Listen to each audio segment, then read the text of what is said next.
I wonder if it caught that. Hi, I'm Dan Fox, and I'm with Kimberly Bryant and Karen Eifert, and we are part of Boulder Psychological Services. We are giving a webinar today on yes, your teen is difficult, and we have a lot of topics to cover that are on our list. We have some scenarios, and we're hoping that we get some questions from you all. This seems to be one of the most heavily signed up for webinars we've ever done, so I think this topic is very relevant for what we're experiencing with adolescents. So we thought we'd do some quick introductions, just to let you know who we all are. My name is Karen Eifert, and I'm a licensed clinical social worker, and I have a private practice in Boulder working with teens and adults, and also an equine therapy practice just north of Boulder working with teens as well. My name is Kimberly Bryant. I'm a licensed professional counselor here in Boulder. I am a family therapist, focusing primarily on parent relationships within the family system. And I also do therapeutic educational consulting, meaning I support families in finding higher level of care when they need that. I'm Dan Fox. I do a lot of work with adolescents and families. These days, it's a lot of work on regulation, managing anxiety, managing mood stuff, helping family systems to function better, and helping out schools. So we're hoping that our collective experience is going to make a difference for whatever you're coming to the table with. We've got a number of topics. Karen's going to start us off with that and kind of keep us on track. And there's a ton of you all saying hello on the chat box. And if you have questions, toss them out there. We will try to get to them. We're going to be on we get like the questions on we'll get to them and integrate them into what we're talking about. So without further ado, Karen. Okay. So we just kind of thought we would address a few helpful for you to know to give a basis for kind of how we'll be looking at some of the scenarios and some of the questions that you have. Our first thing we want to consider was the idea of effective strategies for minimizing conflict. You guys want to get started talking about what your best thoughts are on that? Yeah, I'll happily blab on any topic, but my primary issue here is that we need to make a distinction, and I'm going to just use a whiteboard, between regulation and functionality. So those words are coming through, regulation and functionality. And our priority has to be regulation. Our kids are going through this transition from being in kid brain to adult brain. There's a lot of thoughts and emotions that are new and difficult to manage. They're in these school situations that are less supportive and soothing than elementary school. Typically, it's more stressful. The landscape's more stressful, right? It's like time to get to work, time to get busy. You got to think about your future. So just as their mind is starting to stress themselves out more, the external world is also starting to stress themselves out more. And most of the problems that we see are a result of having a difficulty managing distress and regulating our emotions in a functional way. But the way this tends to play out, and let's look at that second one again, functionality, right? The problem is that we know our kids need to be doing certain steps to make progress in life, whether it's getting through school stuff, whether there's extracurricular activities that they've committed to and need to follow through, whether it's trying to get and keep a job. All these things make a difference in terms of how they are going to be functional out in the world. And if they're not hitting these milestones, they may be left behind from their peer group. They may be not tracking the same way getting through college. And we know that that's a problem. However, we make it worse because if they're not regulated, they're not going to be functional. It's very difficult if you are emotionally distressed, if you have this kind of impulsivity where you're getting intrusive thoughts from your budding adult brain that you don't know how to manage. You have some new sexual experiences, sexual feelings that you're trying to figure out and manage, new social thoughts and new awareness, plus all of these other pressures. A new cell phone. A new cell phone, cell phone in one pocket, the vaporizer in the other pocket, right? Like we are in a very, very difficult position these days as a culture in terms of the regulation of our adolescents. We are actually far better at creating anxiety disorders than we are at helping them to stay soothed and regulated. Chances are better than 50% that our kids are going to experience a significant anxiety attack before they end up getting into college, even if they don't go to college. That journey to age 18 is now full of all of these obstacles that are going to make them anxious. So you don't need to add to it. And so I'll jump in right there, because I think in this whole conversation of, yes, your teen is difficult. Yeah, teenagers are difficult, and adolescence is difficult. It was for you as the now parent. I think what's most important, and what I feel like we can't ever overlook in this conversation, is the importance of how are we as the parents regulated? Are we able to co-regulate our kids? Are we aware of the places where their difficulties are impacting their functionality? Are we able to come in and match to them, support them, help them learn how to calm down, help them learn how to manage anxiety, help them learn how to tolerate distress so that they can be more functional, so that they can feel better in their lives, so that they can have the support they need to be able to get through these years with the support they need. One of the metaphors that I think is really helpful around parenting teens is the idea of being a container, and knowing and expecting that your kid is going to bang around that container with a lot of dysregulation and ups and downs and mood swings and crazy friends and wardrobe changes and philosophy changes and rebellion and experimentation, and that your job is to maintain that really steady container, to try to be as calm and as regulated through those times when your child is struggling, to help them know that it's going to be okay, that you're that anchor, that rock, that they're able to come back to and know that things are pretty consistent with my parent. My parent's pretty consistent in how they respond to me. I know how to predict what their responses are going to be. There is an existing structure in place in my home. I think really helping your kids to be aware of what the expectations are and making that clear and what the consequences are for the expectations. Not a huge laundry list of them, but maybe 5 or 6 really strong expectations around your house and what the consequences are, so that if they violate that in their normal course of experimentation, that's their job. They're supposed to be experimenting during this time. So if they violate that, there's just a consequence that comes. It's just how it is. It's just, you walk into a door, or walk into a wall. I think when there's a lot of leeway and lack of consistency around when those consequences are going to come, that really encourages that risk-taking behavior on the kids' parts to keep seeing whether or not they're going to get a consequence. But also having the consequence come along with that definite validation of, and I love you, and I care about you, and you're wonderful the way you are. I think that message needs to come to kids over and over and over again, because their brains are questioning that. Which brings me to the idea of just kind of brain science and what we know about the adolescent brain and how to integrate that into this discussion.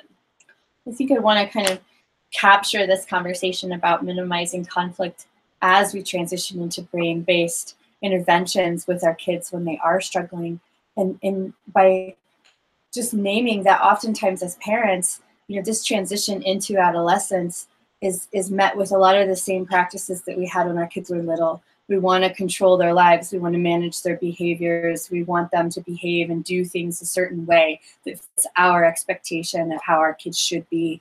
And oftentimes in adolescence, our expectation that we can control our kids actually ends up creating a lot more of the difficulties that our kids have and that we see in our families.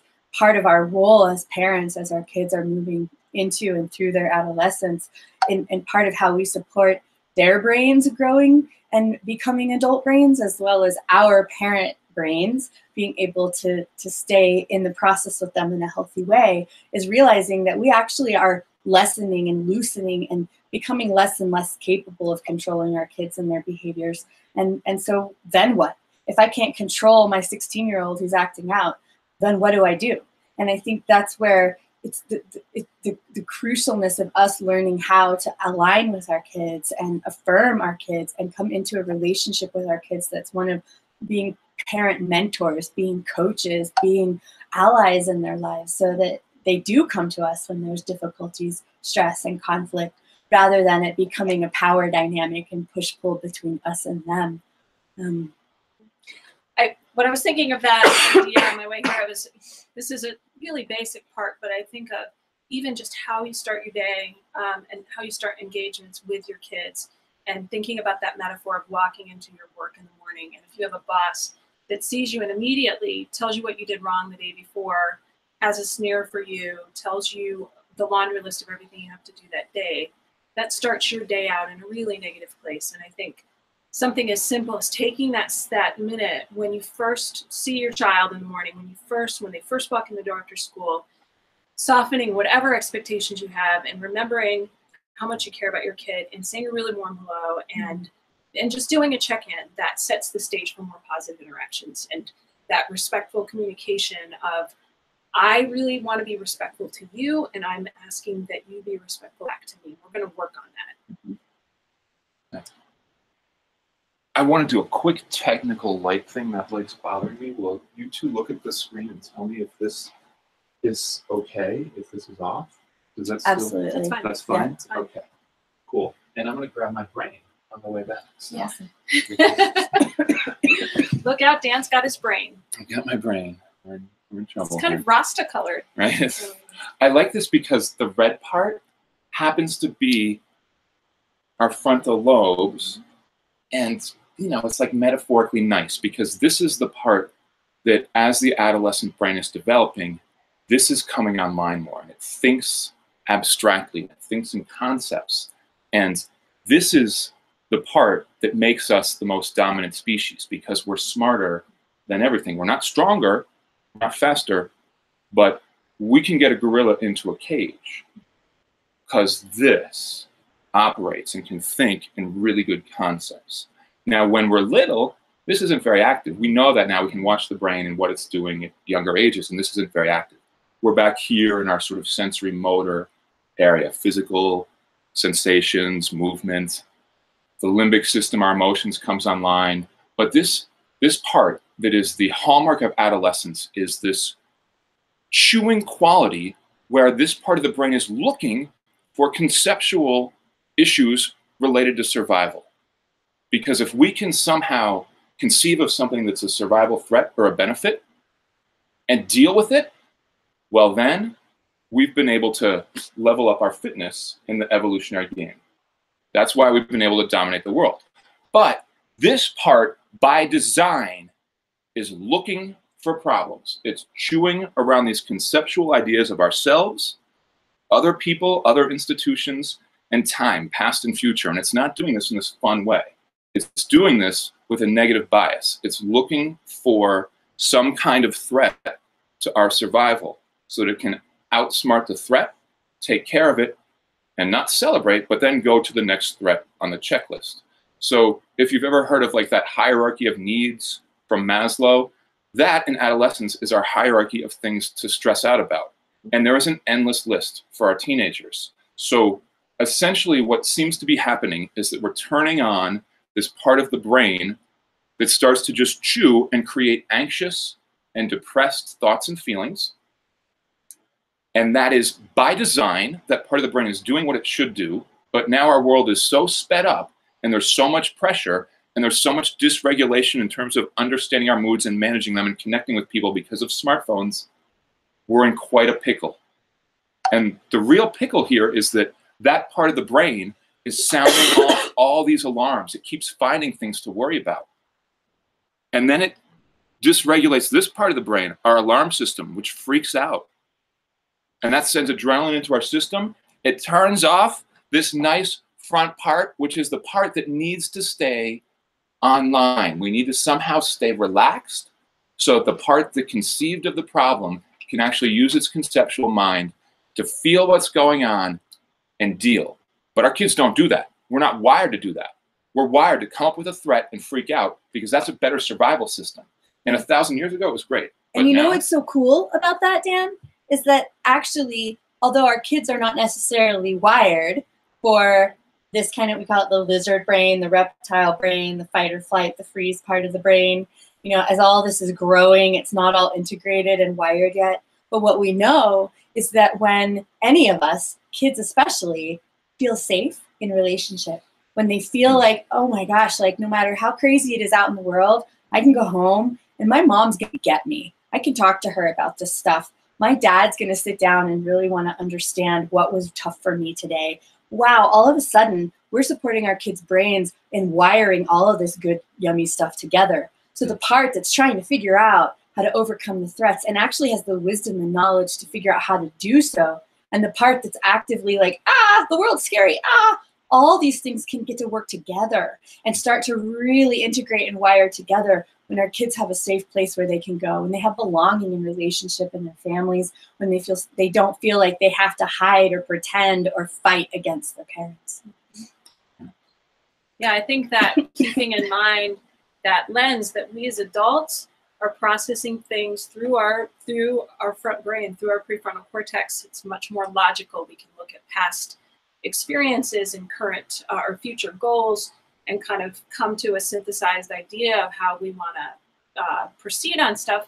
With teenagers, they're still very much in that limbic lizard fight or flight kind of brain, and so it's much more about emotions for them. That's where they filter things through. So having that realization that it's normal that they be more impulsive.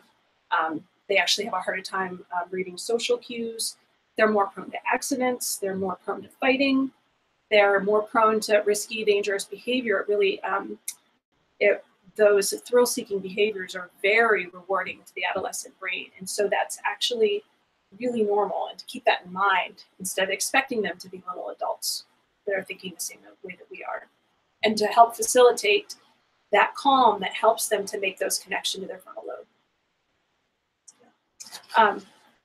So we also wanted to talk a little bit about strategies for chronic anxiety and difficulty tolerating stress.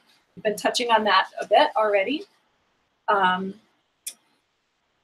I'd be happy to just sort of follow up with what you were saying about what the relationship is with parents. And to me, I feel like the question becomes, can we soothe our kids or are we stressing them out? And if we start to look at their biological cues or their verbal communication with us, there's some pretty straightforward things that'll let us know if we're stressing them out or if we're helping them soothe.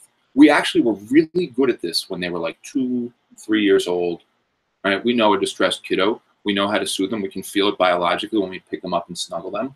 But now they're more distressed, and some of their distress is coming at us. Mm-hmm. And some of our concerns about their performance in the world makes us feel like, it's not time to soothe you, it's time to make you get with the program.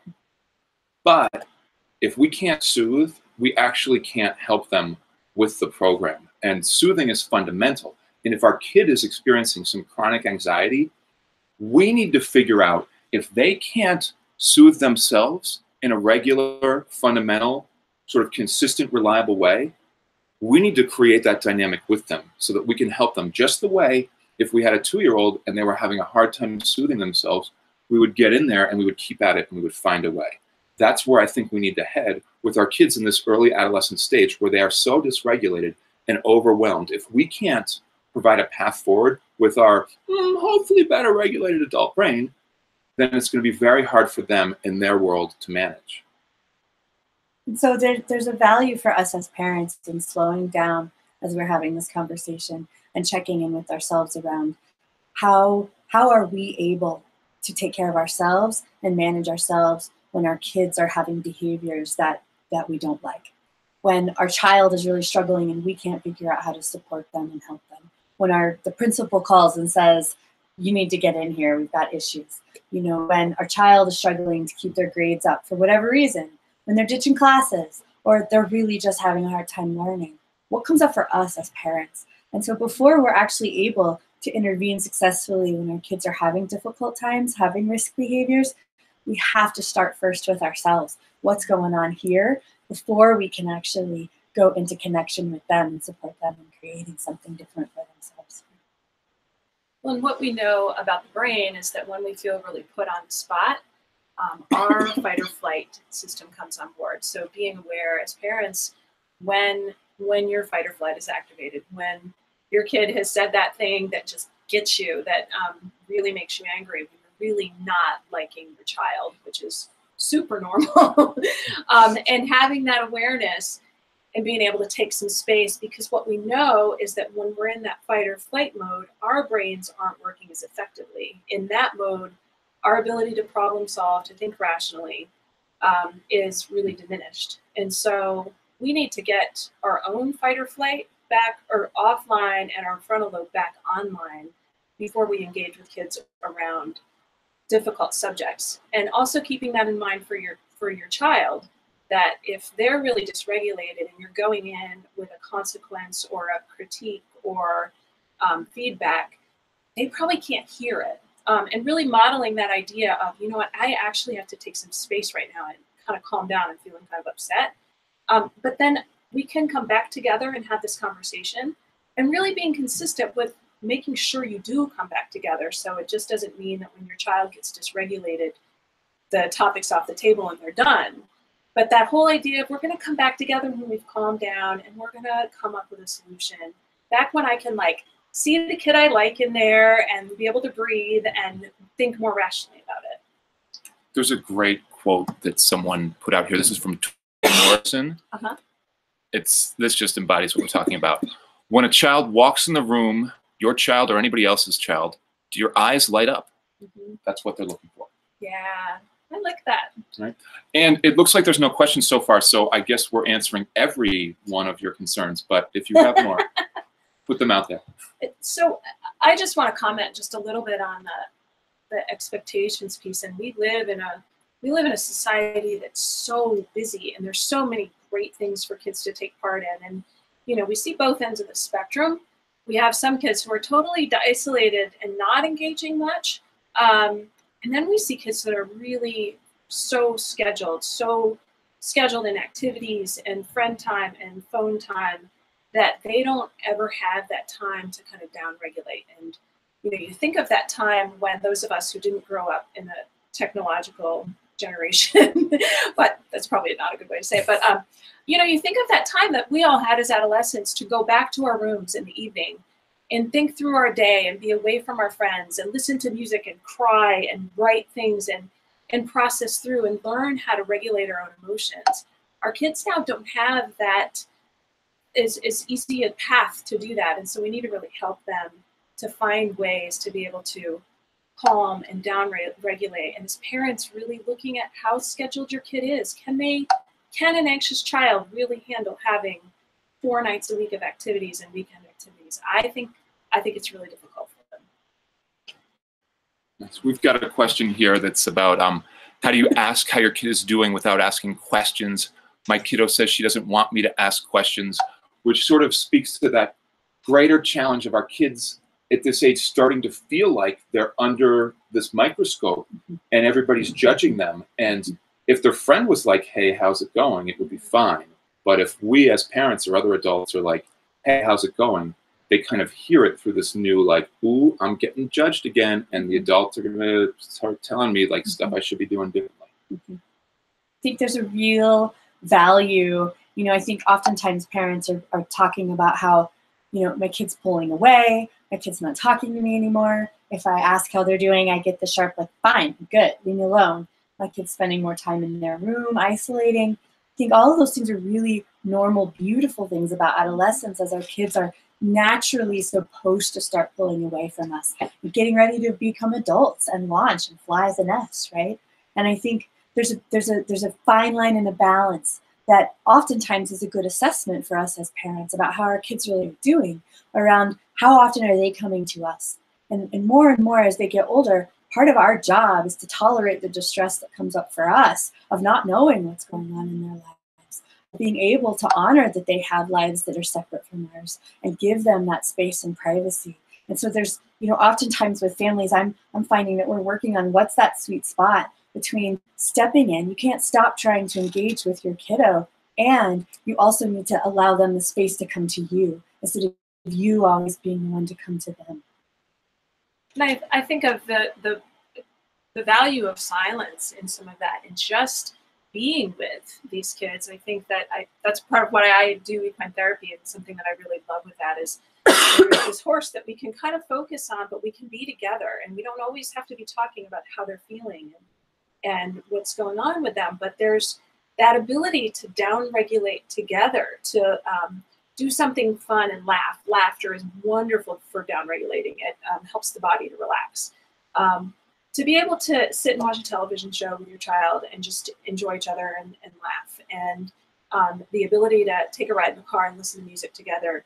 Doing some of those things to create that level of calm and safety so that they are more likely to actually start talking, maybe even doing a little bit of appropriate sharing about you or about your own life. Not too much, because they're not going to listen too long, but to really create that space rather than pursuing it heavily, because kids really do want their space. There's a couple more questions. Maybe I'll read them and we'll just have them all in the mix and address them as we address our topics. So one of them is commenting on specific strategies when one's teen immediately escalates a conflict. So from 0 to 100, right? There's sort of no middle ground. No, you can't have a sleepover on a school night, and the response is, you don't love me, I have no social life, I'm a terrible person, et cetera, et cetera. Another one, our teen wants to be with his girlfriend, friends, most days of the week. He has time on his own, but what is okay in terms of social time? And then a fantastic third one, these are great questions, we'll get to them all, I hope, during this time. It's important to soothe, yet also important to maintain strong boundaries and expectations. Absolutely. Can you speak to how to integrate both? I think one of the things that pops up for me in relationship to a lot of these questions is, what has started to become a bit cliche in some of our work as therapists, this idea that we need to connect before we correct. And so when you have that child who, the moment you engage with them, they start to escalate, what's going on?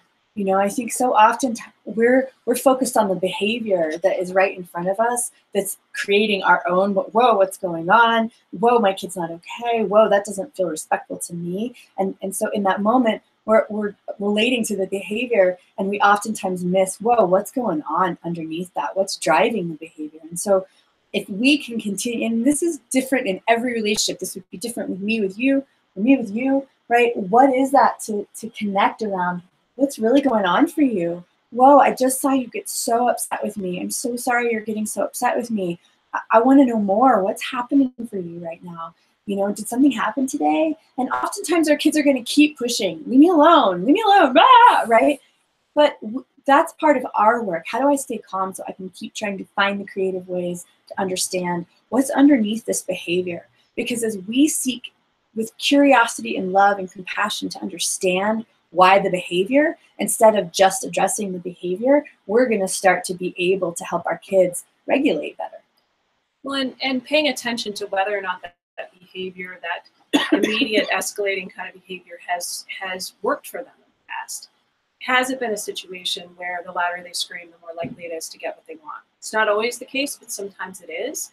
And so are you making sure that behavior is not working for them? Not from a criticizing kind of place, but from a what, actually, we're not going to talk about this when you're escalated in this way. We can talk about it when you're calm, and especially catching those times when your kid asks appropriately and asks for something appropriate, and going in there and being like, I so appreciate the way you just asked me to do that. And really pointing that out and giving them that reward of like, yeah, we can totally talk about it. That was really respectful the way you did that. So trying to not feed into the cyclone that they're building and to just stay really calm, I think, is really important. Well, I think part of what you're highlighting, and feels really important to name, is that when we really want to support our kids with some behavior change, we see behaviors that don't feel good, we want to support the change. Oftentimes in the moment when things are escalated, that is not the time where we're going to create that behavior change. How do we come at that later when things are calm? Right now, we're not going to talk about whether or not you can have that sleepover. Right now, we're going to talk about how to help you get back to calm. And when that happens, then we can have that conversation better. And it's usually a bad idea just to go, I'm not going to wait for that calm moment. This is the time. They've like done this one too many times. Now I'm going to read them the riot act and just let them know that they're off track and that this is not okay. And the fundamental problem with that is that we are trying to integrate this part of the brain with that lizard brain. And if we're not keeping a chill, soothed environment, this part of the brain isn't online. So we're kind of making wonderful lawyer-like points about how their life is dysfunctional and it's their fault. And all they're sort of hearing is like that Charlie Brown thing. So your point about like, pick your spots. Like we can come back to this conversation. If they are a 0 to 100 on-off switch when they get dysregulated, this will happen again and again and again. So you can just wait till a time when they're at 0 because they need to be chill to be able to actually think about this, process it, rehearse a different way of doing it. And in that chill moment, we can be curious about, you know, hey, yesterday this happened and, you know, you got really, really upset. I'm always going to say no to a sleepover during the week. So what do you think we should do? But what we're actually doing in that conversation is sufficient. Coming up with the right solution we think is important, right? We feel like we've got 3 steps that they can do, or we've got 2 options, and we want to try to just impress upon them like, hey, get with the program. That's not the actual purpose of this conversation. It's much more to have their frontal lobes just be kind of pondering, considering, trying to figure things out while they're chill. So if we just revisit the conversation, not from this project manager perspective, we're going to lead them along a decision tree to a solution, but just like, hey, did that feel good for you? That didn't feel good for me. What should we do next time? I want to rewind us, though, back to what happens when the escalation is happening. Because I think we're talking about how do we do preventative work, you know, after the fact and before the fact, you know, and the importance of finding ways to be creative with our communications, not reinforcing the behaviors we don't want. But there is this need that parents come with often of like, what do I do when my kid is yelling at me? What do I do when they're calling me names and totally defying everything I'm saying and they can't seem to calm down? What do I do? I just, the total ninja skill that I think that every parent needs to practice, every therapist, every parent, every teacher needs to practice over and over and over again is the skill of validation. The validation is saying to your kid, I hear that you're really upset and I understand that this is really frustrating to you. They've got this big behavior in front of you, and there needs to be some acknowledgement of their emotion before they typically are able to move on in their brain to be able to calm down. What if my kid is saying something that's just wrong? They're like, but yesterday I was home on time and you were still mad at me. And you're like, you weren't home on time. Yeah. Like, how do we validate there? Because they're lying or misunderstanding, or they're just like crazy. And to be like, yes, sweetie, yes. That is such a good point. And I think the validation of it being their emotion in the moment, that's how they're feeling it and that they're entitled to how they feel. You may not agree with it. You may think what your kid is saying is absurd, ridiculous, not okay. But to at least go in there and acknowledge what they're saying in the moment helps them to feel seen and heard, and that helps them to calm down just that next little bit to be able to engage around the next level of problem solving.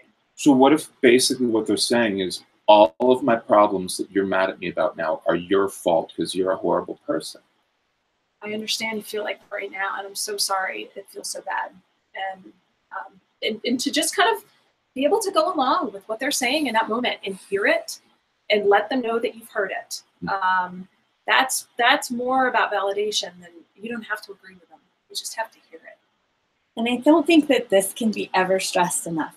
It sounds so simple, right? Oh, hear your kid, let them know that you hear them. But in the moment when that's what's needed the most, it's oftentimes for us as parents the most difficult thing to offer them.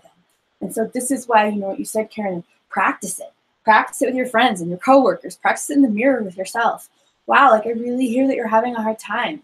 Wow, I really hear that you're angry at me. You know, it sounds so simple. You sound so upset. You sound so sad today. Yeah. I'm so sorry. And in terms of this idea of regulation, like so that we can get back to function, right? This is the silver bullet. This is the magic spell that actually does start the process of calming our kids down. Well, and you think of something, if you've ever had a problem that you're feeling really overwhelmed by, and someone comes in and gives you 3 easy steps on how to fix your problem when you're still feeling really overwhelmed. We tend to do that with kids. We go in and try to solve their problems before we've acknowledged how big the problem feels to them. And that kind of, it devalues what they're saying. It devalues their struggle and their frustration. And so going into problem solve too quickly, having an answer really quickly, or really quickly just saying, well, that's ridiculous. That's ridiculous you're feeling that way. There's no reason why you should feel that way.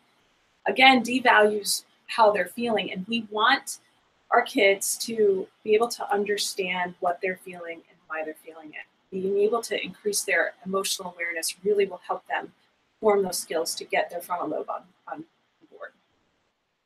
Nice. There's a question here about calming strategies for helping our kids get calm in moments of escalation.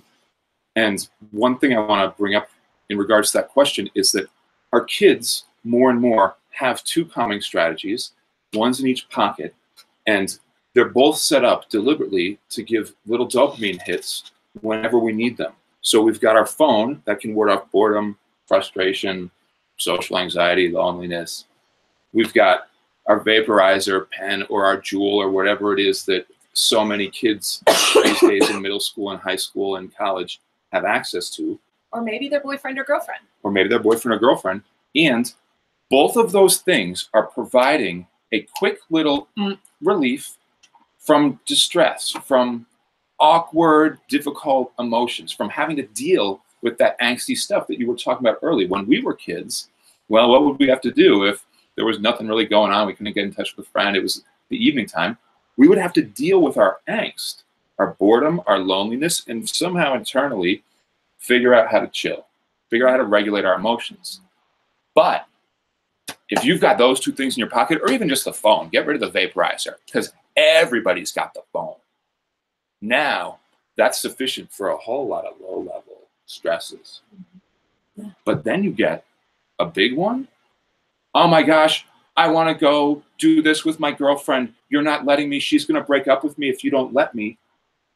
It's so easy to go from 0 to 100 because we don't have practice tolerating low-level social challenges, low-level emotional challenges, the way we did up until about 2011 when this trend really took over and people were spending so much time clicking. So I don't want to get off track on screens and the evil of screens because it's really about how we use them. And the point I think that's important for our kids, though, is to understand that feeling because there's going to be a time of day when it's time to get away from your screen. And for kids that have a hard time with this, it's going to feel like you're taking away their leg or maybe their child or something. And the amount of distress is significant. And it's not significant in the moment to be like, see, look at you, you're out of control. That's why these screens stink and they shouldn't even be in the house. You could say that. That's fine. I do that sometimes in my house. But what we're really looking to do is to be able to later on come back and say, ooh, you remember last night how difficult that was? That is that, that urge that we got to figure out how to manage because screens will always do that. And if we don't figure out how to manage that, we will always have this compelling thing that keeps us from being able to chill out and regulate. And then suddenly, when it's time to deal with a big problem, we're at our screen desperately hoping that we're going to be able to click it away or do like a social media splurge, and it's not fitting the bill. And then we end up doing more extreme escapes, self-harm, drugs, whatever, dysregulation, because these primitive coping strategies just do not fit the bill from like commonplace experience with our mind. I think, go ahead. Go ahead. Well, I think what it just really what it keeps coming up for me as I listen to you talk, Dan, is the importance of us, again, as parents, checking ourselves, right? Like, what are we doing? Are we taking time to sit? Do our kids get to witness us willing to sit in, like I'm uncomfortable, I feel lonely, I don't know what to do with myself right now. This thing happened in this relationship, I'm just feeling sad. Like, do our kids get to witness us going through some of the difficult stuff of life in a really effective mature way? Or are they watching us distract? Oh, my bottle of wine. Oh, my phone. Oh, my vape pen, whatever that might be for us as the adults. So I think that there's just, again, that pause. What are we doing? How are we managing this stuff? How are we regulating ourselves? Because our kids are watching us. And it's really important for us to understand that a lot of their behaviors and a lot of their ways of coping are a direct reflection of what they're learning from us. I think I want to, in relationship to that, there was a question that came up and that kind of dropped away really quick around, it's important to soothe, but then what about consequences and enforcing that? And I think one of the things I want to say to that is, again, in conjunction to the importance of us as parents checking ourselves, how are we modeling self-discipline? How are we modeling to our kids that, gosh, like when I jump over moderation, what do I do to pull myself back and take care of myself? How do I put my phone down? X, Y, Z. I think one of the things that you mentioned earlier, Karen, that's really crucial is, that there's, that we as families, gosh, even when our kids are little, we need to be working together as parents to identify what are the big things. What are the things we're going to fight about? What are the things that are worth the battle? And making sure that as parents, we're clear about that. And that our kids grow up in a family culture where they understand, here's the places where my parents aren't, they're going to step in. And for every family, these 5 things might be really different. And that's okay. But that way we aren't needing to get in battles and consequence and punitive around just whatever is arising that's creating distress in us as parents. But there's actually a culture around, these are the things that are just not going to be negotiable. These are the things that we're going to, it's going to shift and change as the years go by. But here, this is the stuff that is going to be, the line is hard and fast in the sand and always will be. Well, and that, I think when you have existing boundaries and expectations in a home, that allows you to actually connect with your child when they violate those things. Like, so you wrecked the car last night.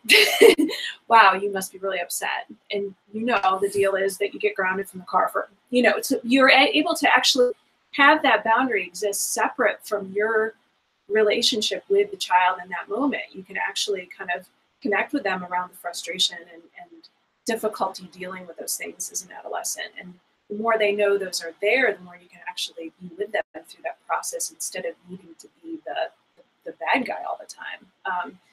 And one thing I think there's a tendency with parents to want to help shelter their kids from outside consequences, from things being too harsh in the outside world. And I think that's, a valid concern.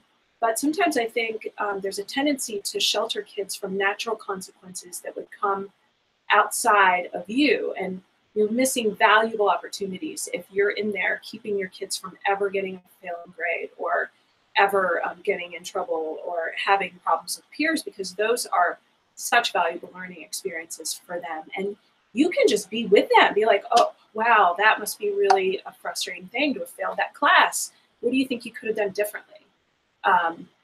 So letting those experiences come in.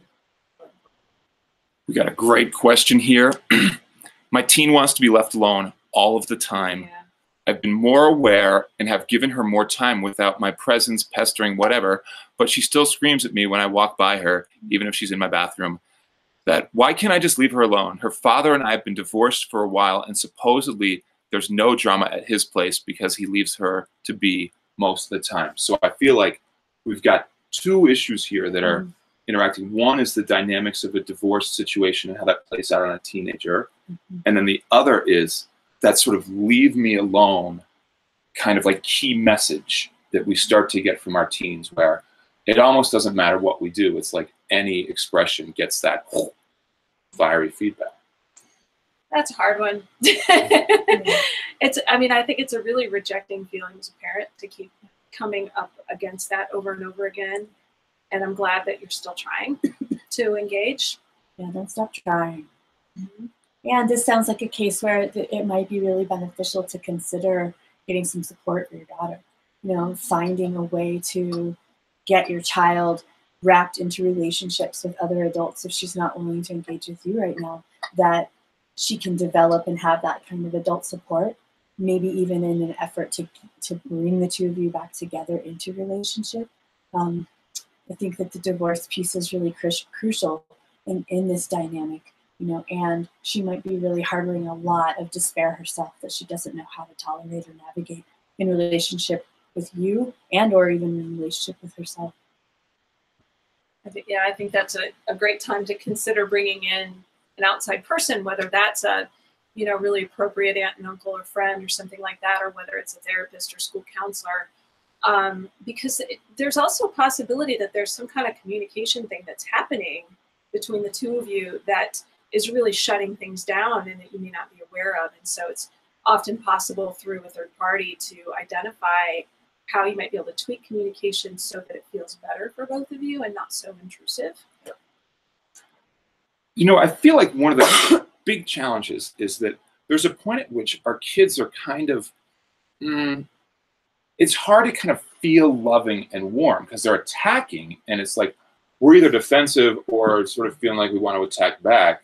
And the idea of being like, oh, I love you is hard. And it's much harder than when they were little kids, where they weren't as sophisticated at, you know, attacking and weren't even looking at us as a target. Now they're demonizing us. Before they were kind of idolizing us.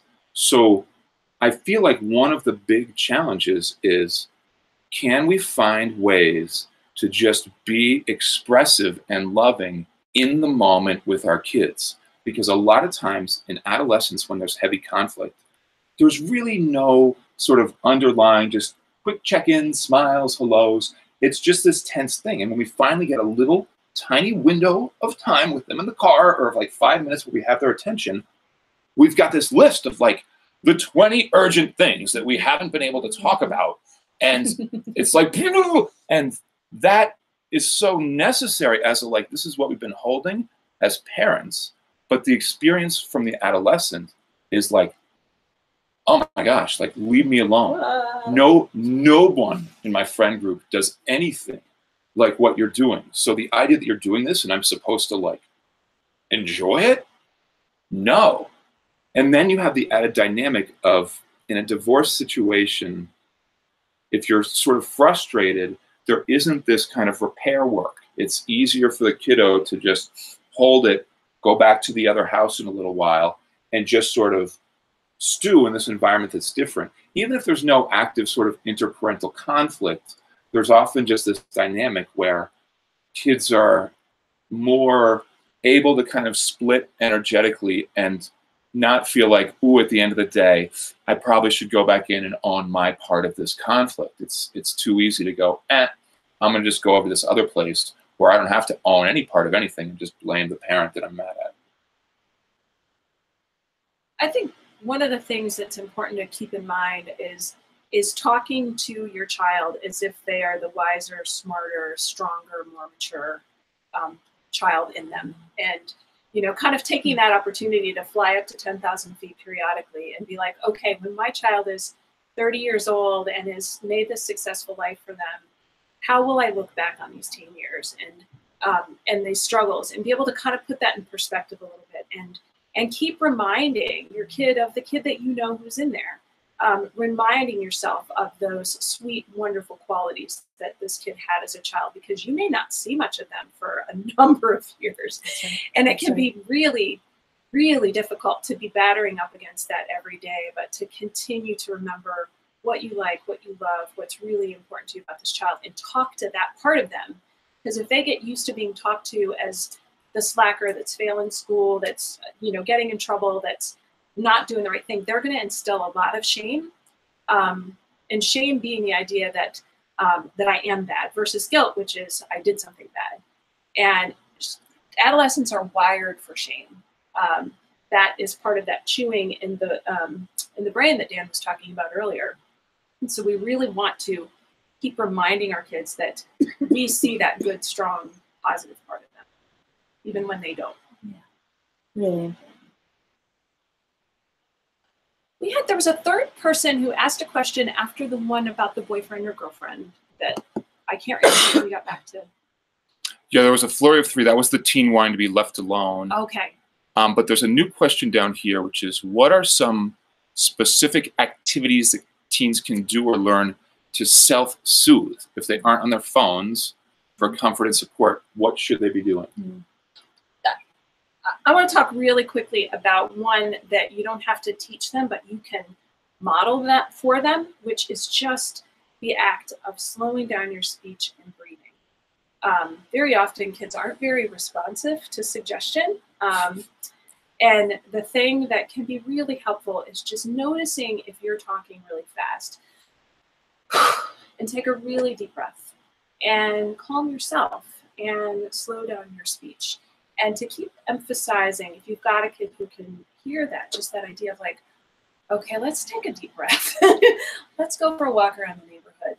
That, because we have what we call mirror neurons that mirror what other people are doing. So if you're sitting next to someone who is super agitated and breathing really fast, and you start breathing more slowly, talking more slowly, they will tend to slow down themselves. So that's just one that you can do without them really even knowing about it. That's great. I don't know if this is answering that question really directly, but I found that one of the more significant ways that I could be part of my child having experiences unplugged, that I could be part of having time where I could model soothing and I could have soothing time with my own child, is, especially in adolescence, was around meals. Like, well, let's go have dinner together. And I think, if the resources are available to go to Whole Foods and hit the salad bar together and go sit and have a meal together, well, that might be a little too stimulating of a place, but thinking about where are the places that are calm, where you can practice some of what Karen's talking about around slowing down and breathing and showing them, what it is for you to regulate yourself, but also to have that time to connect. Oftentimes we're all so busy, there isn't that time to stop and just make one-on-one with our kids. And I think that in terms of helping them to self-soothe and helping them to get off their phones and even just have the first moment of being unplugged and learning to relax and calm down, we got to be part of that with them. And so, that time that you might take to go sit in the booth and just have a meal with them actually can be pretty pinnacle in supporting them. And whoa, like, I haven't been on my phone in 10 minutes, and I'm here with my mom and I'm actually having a good time, and that's really cool. So that's one idea. I really like this awareness practice called inside, outside, upside down. It's very quick. Adolescents can do this, middle schoolers can do this. And the idea is that we spend a minute in each of those three areas. So inside is inside our body sensations. So this could be me noticing how gravity is affecting my body, the position of my body, my breathing, if I'm hungry, if there's any pains or aches anywhere, right? So it's a minute of just checking in on the inside, and then a minute of checking in on the outside. Now this is my sense perceptions. What do I see? What do I hear? What do I feel physically? So inside, outside. And then our third part, which is our cognitions, our thoughts, the sort of inner world of our mind, how speedy it is, how emotional it is. And in this practice, we call it inside, outside, upside down. And the reason why is that this generally is the place where we start to cycle, stress out, have intrusive thoughts that feel alarming or dysregulating. And when our awareness is in here, typically the sort of adult-like anxiety and depression and the things that are challenging for adolescents to deal with are because that's where their focus is at. So in the moment, de-escalation is typically helping them to focus on something inside or something outside. Right? Take a quick hot shower, eat something, go for a walk, listen to music. All that stuff is not chewing in here. A lot of times we accidentally work on the content of their distress. We start to give them 6 or 8 suggestions. They shoot them all down because they're very upset. We get more upset.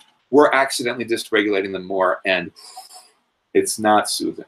A final thought there is if somebody is off track and you're like, that's it, I'm taking away your phone. These days, I've seen that be the tipping point for somebody to really lose their mind. We don't have to take away their phone in the heat of a big argument when they are the most dysregulated.